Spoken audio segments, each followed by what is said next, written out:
masuk ke dalam materi dengan tema tentang objek hukum atas negara, sumber hukum atas negara.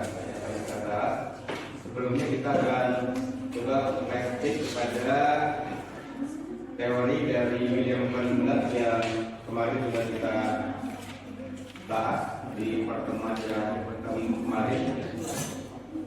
Sekalian, teori hukum administrasi negara versi pakar yang berlatar belakang Eropa kontinental memang agak berbeda dengan versi pakar yang berlatar belakang sistem hukum Anglo-Saxon. Kemarin sudah kita bahas bagaimana kemudian William Commonwealth membuat sebuah pengertian hukum atas negara yang terdiri dari 3 definisi yang sudah kemarin kita bahas. Yang pertama, kata William Commonwealth, bahwa hukum atas negara itu adalah merupakan kumpulan peraturan hukum. Ya. Maka dalam perspektif Indonesia, tentu hal ini menuju kepada Undang-Undang Nomor 12 Tahun 2011 junto Undang-Undang Nomor 13 Tahun 2022. Ini yang dimaksudkan kumpulan peraturan hukum dalam perspektif Indonesia. Kemudian dari aturan hukum ini kemudian ada 2 model pendekatan yang berkembang. Yang pertama adalah model generalis dan spesialis, seperti yang dikembangkan di dalam Undang-Undang Nomor 12 Tahun 2011. Ada model the umbrella acts, seperti yang dikembangkan di dalam Undang-Undang Nomor 13 Tahun 2022. Itu adalah bicara dalam perspektif kumpulan peraturan hukum. Nah, yang dimaksud dalam kumpulan peraturan hukum ini hanya yang berkaitan dengan administrasi negara saja. Maka kalau kita bicara dalam Undang-Undang Nomor 12 Tahun 2011, maka hanya berbicara tentang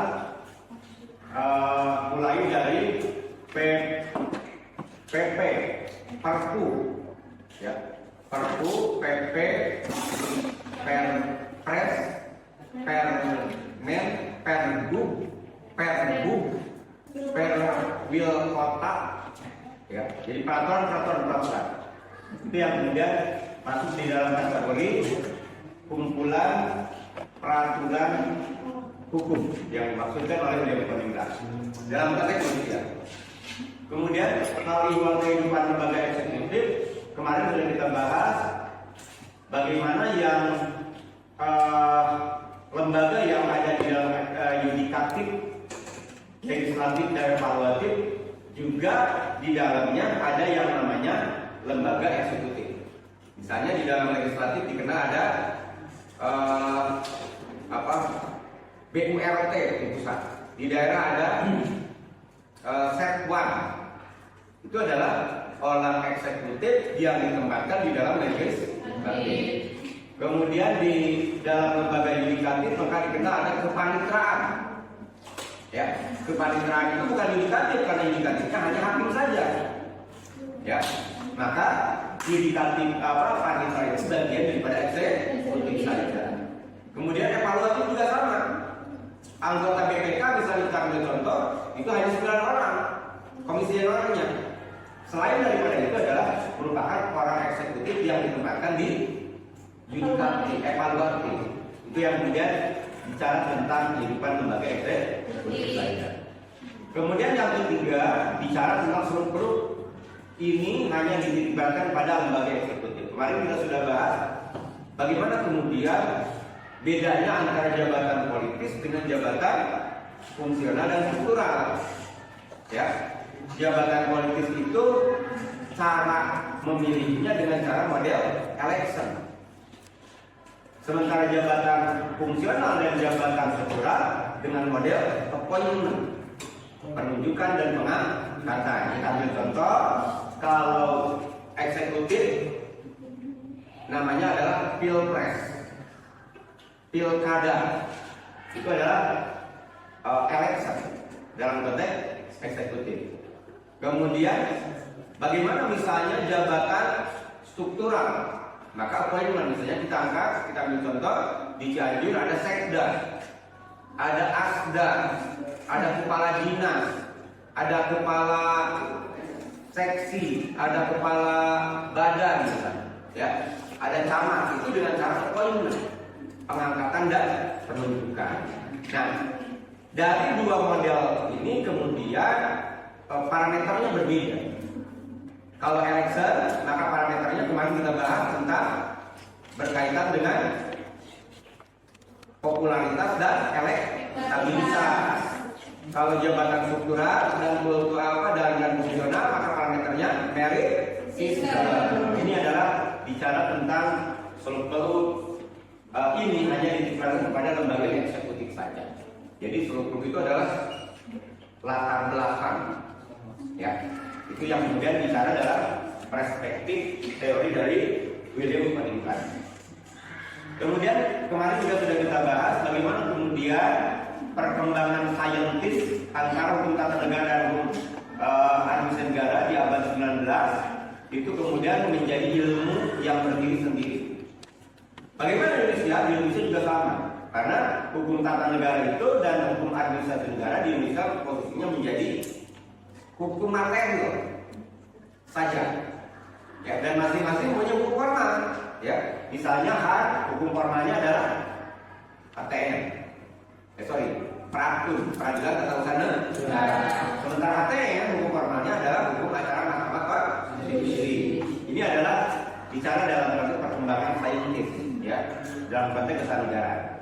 Kemudian di abad 19 itu terjadi perpisahan antara ATN dan HAM dengan 3 pertimbangan. Kemarin sudah kita bahas. Yang pertama adalah timbulnya negara-negara kesejahteraan atau welfare state. Ini dilatar belakangi dengan tumbuhnya 2 ideologi besar di dunia pada saat itu. Ada ideologi liberal, ada ideologi sosialis atau komunis.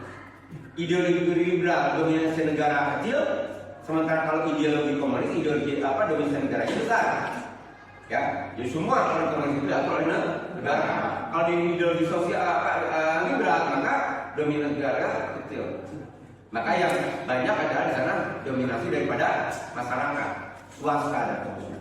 Nah, Anda bisa lihat dari 2 ideologi itu maka lahirlah ideologi yang ketiga dalam perkembangannya. Maka dikenal dengan istilah negara kesejahteraan.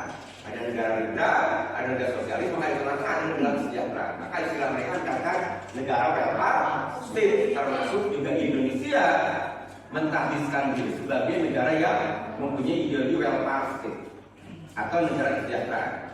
Kita tidak masuk liberal, kita tidak masuk sosial. Karena ketika masuk liberal, maka yang mau tidak mau berhadapan dengan orang-orang yang atau negara-negara yang mempunyai cara pandang sosialis. Maka Indonesia mentahbiskan sebagai negara yang mampu, tidak berpihak, ya, dalam konteks politik luar negeri. Maka ketidakperpihakan ini kemudian tadi didasari dengan ideologi yang namanya welfare state atau negara kesejahteraan. Ini yang kemudian yang pertama kemarin sudah kita bahas. Kemudian yang kedua kita lihat yang menjadi reasoning atau argumentasi kenapa di abad 19 kemudian terjadi pemisahan antara HAM dengan ATN menjadi ilmu yang tersendiri adalah bertambah banyaknya peraturan perundang-undangan administrasi negara, sehingga Indonesia ini dianggap sebagai negara yang punya penyakit obesitas regulasi. Ya, kemarin obesitas regulasi itu akibat dari semakin banyaknya aturan yang saling tumpang tindih. Ya, kalau aturan yang proporsional misalnya nggak ada masalah. Ini aturan yang satu dengan aturan yang lain saling tumpang tindih, saling proporsional, saling menyandra satu sama lain. Nah, ini yang dianggap sebagai obesitas regulasi. Maka untuk menyelesaikan ini, negara kemudian mempunyai 2 opsi. Yang pertama melalui Undang-Undang Nomor 12 tahun 2011, ya. Maka melalui Undang-Undang 12 tahun 2011, formatnya adalah amandemen dan siar. Ya, amandemen dilakukan oleh DPR, judicial itu dilakukan di Mahkamah Konstitusi. Jadi formatnya 2. Yang kedua dengan model Undang-Undang Nomor 13 tahun 2022. Maka dengan 22 model modelnya adalah omnibus law. Jadi ada dua, ya. Kalau pendekatan 12 2011 GR dan amandemen, kalau pendekatan Undang-Undang Nomor 13 2022 adalah omnibus law. Dengan model omnibus law, satu undang-undang bisa menyatakan 178 undang-undang dinyatakan tidak berlaku. Kita ambil contoh, undang-undang omnibus law Cipta Lapangan Kerja itu menggugurkan atau menyatakan tidak berlaku hampir kurang lebih 79 undang-undang. Ya, terutama pasal, bab, ayat yang bertentangan dengan undang-undang omnibus law. Tidak butuh amandemen, tidak butuh yang namanya GR. Cukup diundangkan maka semua dinyatakan batal dulu. Itu saktinya undang-undang omnibus law. Ya, bahkan di dalam undang-undang omnibus law kesehatan juga membatalkan kurang lebih 17 undang-undang. Jadi beda pendekatan ketika bicara tentang penyelesaian obesitas regulasi. Ada pendekatan undang-undang 12 tahun 2011, ada pendekatan undang-undang 17 tahun 2022. Kemudian yang ketiga yang menjadi reasoning kita jawaban 19 sampai saat ini terjadi perubahan, ya, posisi saintis antara Han dan HTR adalah ikut campurnya pemerintah di dalam segala lapangan kehidupan sosial, ekonomi dan budaya. Kemarin kita bicara bagaimana kemudian di dalam interaksi kita di sini ada negara, ya, yang mengatur saya menjelaskan teori ini adalah negara. Kemudian yang mengatur kalian untuk duduk mendengarkan dalam kuliah ini adalah negara. Maka ini adalah bentuk ikut campur pemerintah di dalam segala lapangan kehidupan sosial. Maka wujud ikut campurnya di mana? Maka mulai yang namanya peraturan perundang-undangan. Maka interaksi kita diatur mahasiswa melalui undang-undang Sisdiknas. Sementara dosen diatur melalui undang-undang guru dan dosen. Bentuk turut campur pemerintah di dalam segala lapangan kehidupan sosial. Kalau ini juga sama. Kalian beli pakaian, beli apapun, maka harus ada PPH, PPN. Kalau barangnya misalnya barang mewah, maka harus ada PPN. Atau pajak barang mewah. Itu sekali lagi bentuk turut campur, ya, ikut campur pemerintah dalam segala lapangan ekonomi, termasuk budaya. Ya, bagaimana misalnya katakanlah kebijakan Pemda Cianjur ingin menampilkan kuda kosong. Ini bentuk ikut campur pemerintah dalam lapangan budaya. Karena sebelumnya ada waktu zaman Tawasidi tidak, kuda kosong tidak ditampilkan. Ya. Pada yang Tawasidi tidak ditampilkan, begitu Tawasidi kemudian selesai, maka penerusnya kembali. Ya sampai sekarang. Kuda kosong itu dianggap simbol daripada budaya. Pelaksanaannya seperti karena ada turut campur daripada pemerintah. Ini adalah argumentasi kenapa ada HTN di dalam perkembangannya kemudian harus dipisah menjadi ilmu-ilmu tersendiri. Jadi tiga hal ini yang menjadi argumentasi yang sudah kemarin kita bahas. Lalu saudara, hari ini kita akan membahas tentang objek hukum adas negara, sumber hukum adas negara. Lalu saudara, objek hukum adas negara itu ada dua, ya, secara umum. Yang pertama adalah pemegang jabatan dalam negara. Yang pertama pemegang jabatan dalam negara. Siapa pemegang jabatan? Maka bisa dikatakan eksekutif dipegang oleh presiden. Ya. Kemudian di tingkat provinsi dipegang oleh gubernur. Di tingkat kabupaten dipegang oleh bupati. Di tingkat kota maka dipegang oleh wali kota. Ini adalah pemegang jabatan. Ya. Legislatif, MPR dipegang oleh ketua MPR. DPR dipegang oleh ketua DPR. Ya. Jadi itu yang dikatakan pemegang jabatan dalam negara. Yang kedua yang menjadi objekan adalah alat perlengkapan negara. Kalau ini pemegang jabatan, yang kedua ada alat perlengkapan negara. Berarti kalau bagaan, maka ada presiden, gubernur, bupati, wali kota itu kelebagaannya. Ya, DPRD, MPR, DPD itu kelebagaannya. Itu yang dikatakan alat perlengkapan negara. Dan terakhir, OJK adalah warga masyarakat. Jadi ada 3, pejabat negara, alat perlengkapan negara, dan warga masyarakat. Kemudian yang kedua, OJK yang kedua adalah aparat pemerintah. Siapa aparat pemerintah? Kamu mulai dari ASN, TNI, Polri, itu merupakan aparat pemerintah. Jaksa, hakim itu aparat pemerintah. Itu yang kemudian objek yang kedua. Atau pemegang jabatan dari jabatan pemerintah. Ya, tadi bupatinya, gubernurnya, wali kotanya, presidennya itu adalah pemegang jabatan yang menjalankan tugasnya untuk kesejahteraan umum. Kesejahteraan umum ini harus lihat kemudian diterjemahkan dalam konteks pelayanan publik. Ya, jadi kesejahteraan umum kemudian diterjemahkan dalam konteks pelayanan publik. Maka dalam konteks pelayanan publik, kemudian konsepnya kan ada 2, clean governance, ada good governance. Atau orang sering mengatakan good corporate governance. Itu adalah bicara dalam konteks pelayanan publik. Itu merupakan perwujudan daripada kesejahteraan umum. Gitu, ya. Kemudian sehingga selalu berhubungan dengan masyarakat. Karena bicara kesejahteraan umum, maka bicara dengan pelayanan. Objeknya siapa? Masyarakat. Itu yang kemudian bicara dalam konteks objek hukum administrasi negara. Jadi ada 2 kategori besar. Kemudian yang selanjutnya ada sumber hukum administrasi negara. Ya. Sumber hukum formal administrasi negara yang pertama adalah undang-undang.